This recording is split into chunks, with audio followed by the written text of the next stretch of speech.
Hey guys, thank you so much for blasting on over here to Two Awesome Men.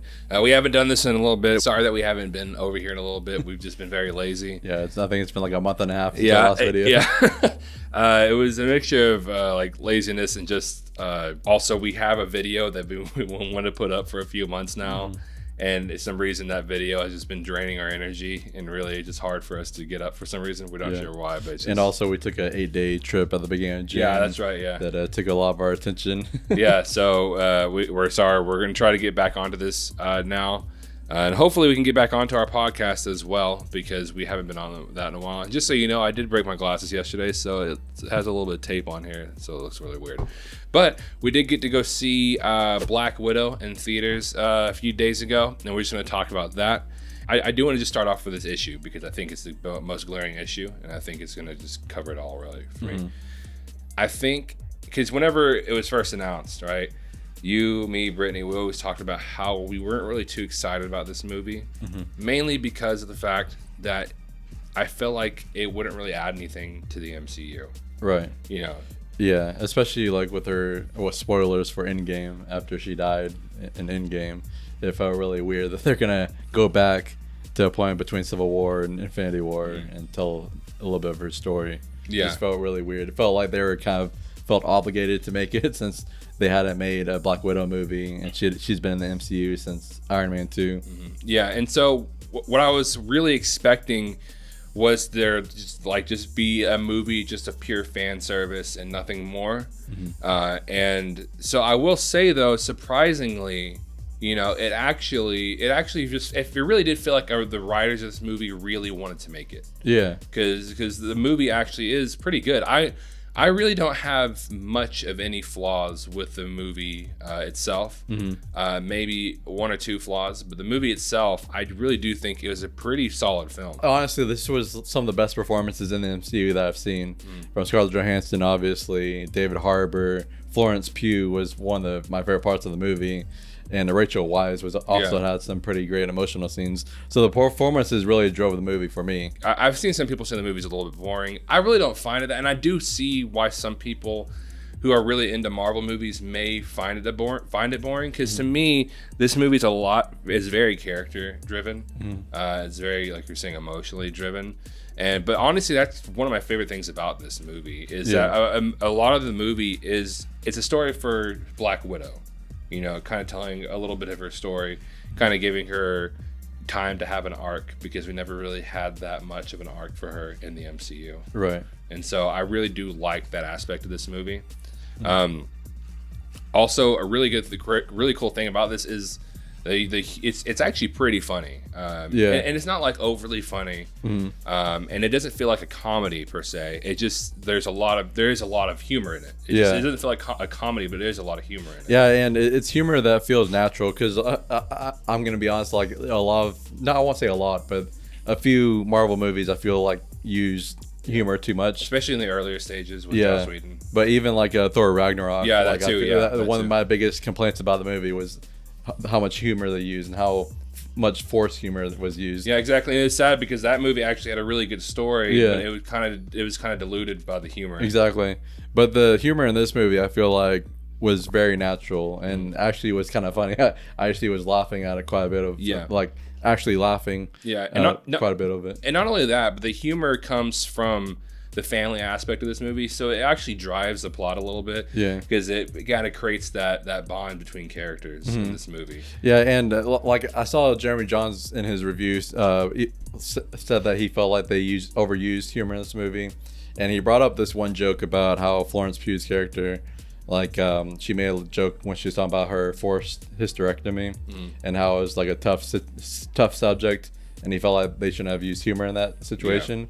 But I feel like it felt really natural because you could feel her frustration, her anger. So it was played out as kind of like a joke, but it wasn't like a ha-ha joke. Yeah. It was like her being mad at David Harbour for making a joke about something that she's sensitive about. It felt like a defense mechanism from her trauma. And another great aspect about this movie is the fighting is really cool. I will say, I have seen people say that it wasn't as glaring as I felt like it should have been. I don't know if that makes sense. But the fighting is really good, but there is a lot of cuts in the fight scenes. It's not as glaring as something like like Taken 3. Oh yeah, when he's trying to jump over a fence. Trying to jump over that fence, Or I haven't seen it before, but I've heard the new Charlie's Angels. The fights, a lot of jumps, a lot of cuts, but the fights are really fun. And so overall, this movie to me doesn't have a lot of glaring issues. I'll bring up one issue, and it's not even that glaring. I just feel like it is an issue. I feel like Taskmaster was pretty underutilized. Yeah. For the majority of the movie, one of my biggest complaints was that I feel like I kind of figured there's gonna be some kind of twist with him, but like I thought him being silent was kind of took away for a lot from his character and just from the movie in general. But by the end of it, I kind of understood why they had to do his character like that. Yeah. So it's kind of hard for me to complain too much about it because it did fit into the story pretty well. Yeah. But at the same time, it did make him feel a little bit underutilized. Yeah, and not just that, but Taskmaster's character, he doesn't enter a lot of fight scenes. Mm-hmm. Not many at all, honestly. Yeah. And whenever it's his main skill is fighting. Yeah. And being able to copy people's fight style. Mm-hmm. I feel like there should be a lot more fight scenes with the character. Yeah. But what's his name? Yeah, Nando V Movie. I don't know if you ever watched Nando. Just touch your hand over there. Trying to caress. I don't know if you ever watch Nando V Movies, but and Nando V Movies just put up a video talking about Taskmaster and why he actually thinks Taskmaster was actually good in this. Mm-hmm. And I don't want to go straight up in everything he said because there's obviously a lot of spoilers when it comes to that. Yeah. But if you have watched Black Widow and you don't think that Taskmaster was done correctly in this movie, check out that video because I think Nando V Movies does have a good take on what could happen. Hey Marquez, did you not see the new Charlie's Angels because you don't like seeing women in action movies? Yeah, exactly. That's why I'm giving Black Widow 0% off. Yeah. It only makes sense. Yeah. And one thing I really liked about this movie, and it's something that's not something that's not in a lot of Marvel movies, is it has really good cinematography. Oh yeah. What is that? Children, I guess, playing. Children. Those children better shut up. How dare you? Get off my lawn. How dare you play in my outside in the neighborhood? The cinematography does a really good job at giving you this kind of emotional level. You're never gonna get through this point. The cinematography does a really good job. A lot of times, I almost feel like it's displaying this level of loneliness that Black Widow feels a lot of times. Mm-hmm. And I do feel like the cinematography does a really good job at kind of pushing forward this plot, especially in the beginning of the film. Mm-hmm. And I'm not going to say that the cinematography in Marvel movies are ever bad. I just never feel like, maybe a few times maybe there's some examples in my head I can't think of, but I feel like for the most part the cinematography is they put the characters in the screen maybe a little bit extra, but it never feels like a lot more.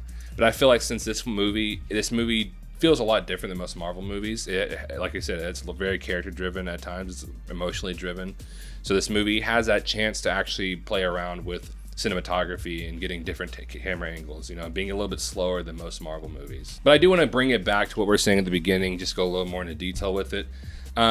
Definitely probably the big issue with this movie to me is not the movie itself. Like I said, I really don't have that many issues with the movie itself. I feel like it was really well done, but I think the movie my issues have to do with the production behind this film. It takes place after Civil War. Mm-hmm. I feel like it should have went there. Yeah, if it really feels like a movie that was made like in 2016. Yeah, and they completely forgot to put it out to theaters. Yeah, exactly. They're like, oh crap, we forgot to release it. Because it really does feel like that, especially because like it doesn't really add too much to like Infinity War Endgame, like some prequels do. It kind of adds to Black Widow's character, but her arc was already finished, so it's kind of awkward placing it here after she's already dead. Yeah, exactly, and so.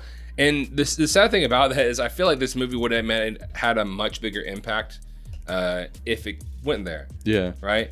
Because this film, I feel like it would have had a lot of impact on a lot of things in the MCU. One of the biggest ones, obviously, including her death. Yeah, exactly. Because I feel like with Black Widow, it was sad when she died in Endgame, but it was really only sad because we knew who she was. Like, she was from Iron Man 2 all the way until then. So but I don't think it was sad because we followed her story, because we never really got a true sense of who Black Widow was. Right. Now that this movie's coming out, it's good, but it just doesn't have much weight to it. It doesn't feel like there's any impact going on, which it definitely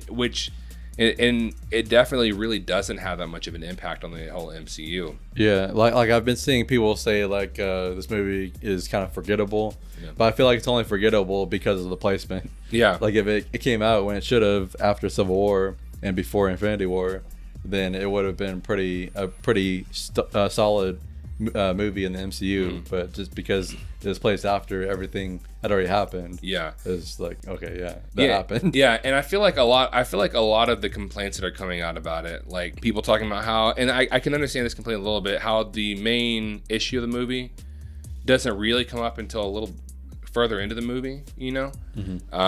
But like, I really do think that if it was played at this point in the movie, you're like, well, it's coming out now, so there's got to be a lot of action in it. There's got to be a lot of crazy impact on the MCU if it's coming out now, so people are watching and expecting that. Whenever really if it was just placed where it should have been, it would have kind of flowed really well, and I don't think people would have had as many issues. Yeah, especially with how even crazier the fact that they placed it in the middle of Loki happening. With how crazy Loki's been with the multiverse and all that, and this movie came out like before the finale for Loki came out. It's just weird that they placed it like that. And I know it was because of COVID, because it was supposed to come out like last year. Yeah, which is another crazy thing that we haven't really brought up. That this was supposed to come out in May 2020. And it just came out this weekend, July 2020. It was pushed back 2 times, right? One 2 or 3 times. Yeah, one time the whole year, the other time like maybe a few months. But but overall, I just think it would have been a lot better idea if they would have just put it where it's supposed to be placed. And I will say that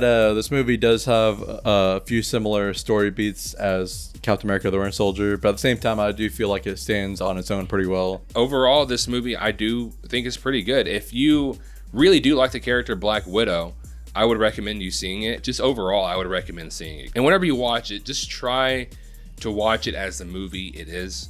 Don't try to kind of pick it apart and be like, oh man, this since it's coming out now, it better be fantastic. It better be wonderful. It better be action packed. Like, just watch it as the movie it is. We are gonna say that Black Widow is 82% awesome. Well, guys, don't forget to like, share, and subscribe. Also, comment, let us know what you thought about this video and what you thought about Black Widow. And yeah, hopefully we do actually start doing this again, because I do like doing it. It's just like we got lazy and a few things just kind of discouraged us. And also, the trip was like 11 days. So, or at least we got ready for it, and then we had a day after that to kind of rest. So I mean, there was a big chunk of time where we were just not able to make a video. Threw us off our groove. Threw off my groove. And then hopefully we can jump back on our podcast pretty soon too. And don't forget to follow us on social media. We have Facebook, Instagram, and Twitter, all at 2 Awesome Men. And as always, thank you so much for watching, and you will see us later.